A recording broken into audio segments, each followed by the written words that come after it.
A pleasant day to all of us. Medyo marami yung na-enumerate mo na ginagawa namin. Actually, ZABIDA is an alliance of 4 NGOs around our area of Zamboanga and Basilan.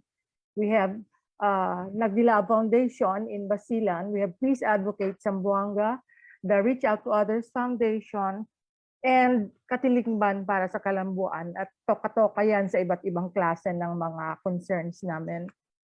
I begin by realizing that, well, this is our 2nd year in the pandemic. And this game changer has really affected all our lives and the usual way we've been doing things. No? Be that as it may, pandemic or no pandemic, we hope to deliver the best, the results of our best efforts for peace. No? Well, we are tasked indeed to contribute to this conversation and help also set the tone for the theme of security, peace, and good governance. And having talked about speaking of peace, I'd like to plug in a little commercial. Kasi next month, November, especially on the last Thursday of November, which is the 25th of November to the 1st of December, we will be observing the Mindanao Week of Peace. This is on the strength of 2 presidential proclamations that were signed by then President Erap Estrada and President Gloria Macapagal Arroyo. And this year in Zamboanga, at least, we are having our own theme, which is compassion and justice, resilience and healing for all. I guess I take off from the word healing when we start talking about our agenda. The big terms there, compassion, justice, well, this is self-explanatory for many of us, but focus tayo sa healing kasi agenda pinag-uusapan, anong konkreto? Pag H, we talk about health, no? And we know that the pandemic has come upon us and our need for more decisive, more creative, faster, appropriate solutions to our health problems, no? And then yung E, well, education. With all our constraints for having to deal with limitations on face-to-face lessons, that can also talk about the environment as E, environmental care and climate change adaptation. Very recently, we have seen na nag-double whammy tayo, no? Na bukod sa COVID, we were hit by the storms that have also wreaked havoc on our people, especially towards the north.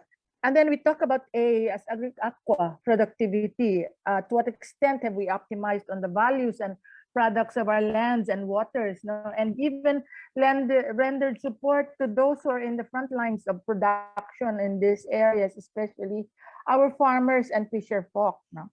And then L for livelihoods. You know that we have been having furious debates over our exposure to the streets, especially in our ability also to earn more income with this pandemic.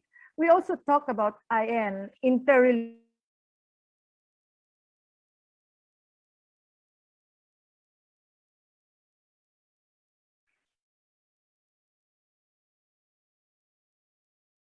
Grace.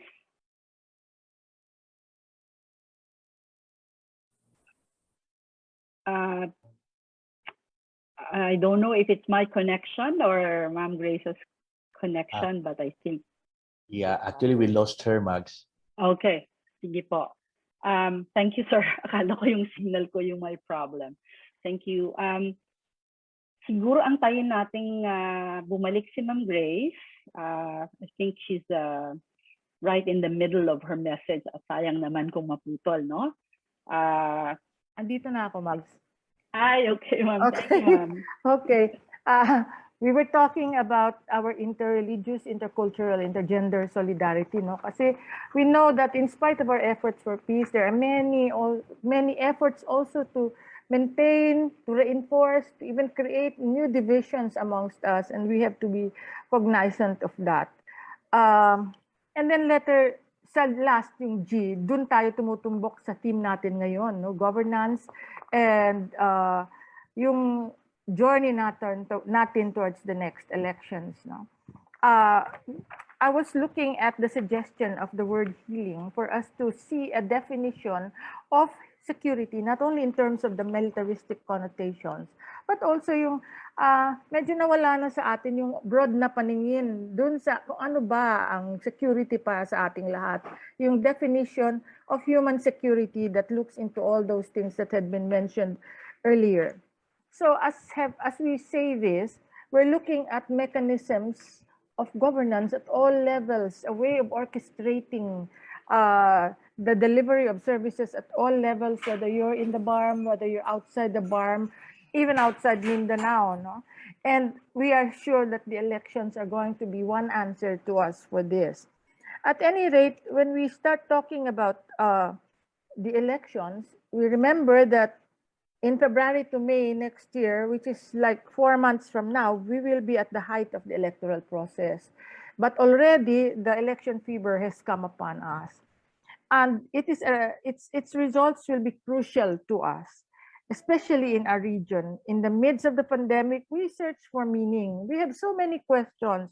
We need to know how this will end, if at all. We need to know how our economy will recover in the coming years. We need to see our sense of security, how it can consist not only of what we said earlier as the militaristic solutions, but more holistic healing agenda that we had laid out earlier. We need to move forward in the concept of leaders who can get us to the fog of our national and local ills. Who will be the best?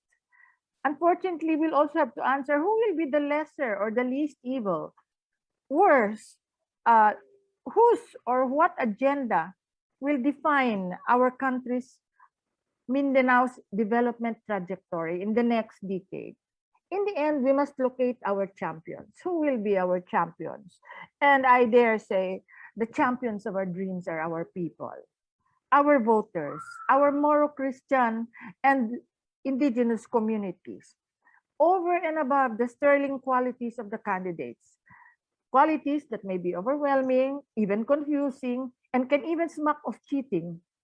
And so, it is our voters that we consider the heroes at the end of the day, and we only hope that their vulnerabilities do not get the best of them when we start talking about vote buying, about the glitches in our in our technology, and all those things that are manipulated, such as the party list system and the last-minute substitutions and all those things that assault the philosophy of the electoral process. And so we want to see a movement for change, a movement towards a better future.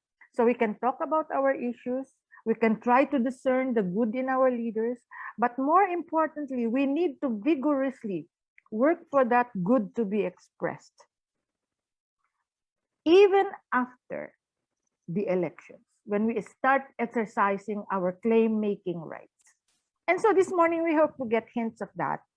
The better for us to be able to be guided so that we can have more informed choices. So may God's wisdom and light guide us all. Salamat sa tanan and have a good day.